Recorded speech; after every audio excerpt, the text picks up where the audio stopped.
மக்களே, இந்த எலியை நான் என்னதான் பண்ணுறதுன்னு தெரில.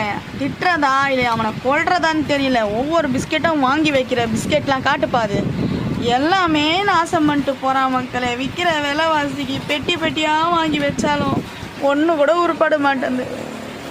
எலி பிஸ்கெட் சாப்பிட்டதுக்கு என் புருஷனை கொஞ்சம் நக்கிட்டு போயிருந்தா கூட நல்லா இருந்திருக்கும், கொஞ்சம் டேஸ்ட்டாக இருந்திருக்கும்.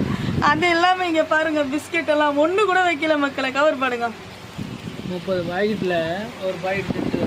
அதுவும் பரவாயில்ல, நல்ல பையன். ஒன்றுல தின்னாமல் அவன் மாட்டினா பாக்கெட்டோட கழிச்சு போயிடும். சரி போய் சொல்லிட்டோம்.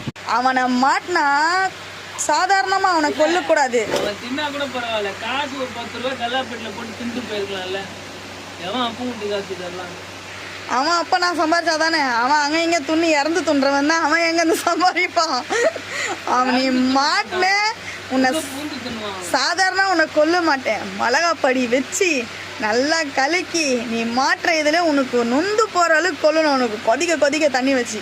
பாவம் பார்த்தா நான் அந்தமாரி பண்ணவே மாட்டேன். இவர் தான் வந்து சாவடி நீ உருண்டு தான் கொடுப்பேன். ஆனால் போல அவனுக்கு கொடுமையாக கொல்லனானா என்னோடய பிஸ்கெட் வந்து மிச்சமாகும். இல்லைன்னா 1 2 இல்லைங்க. இங்கே பாருங்கள், கரெக்டா இந்த சோம்பு பாக்கெட்டு என்ன பாவம் மனுச்சு ஓட்டை போட்டு இருக்குது பாருங்க.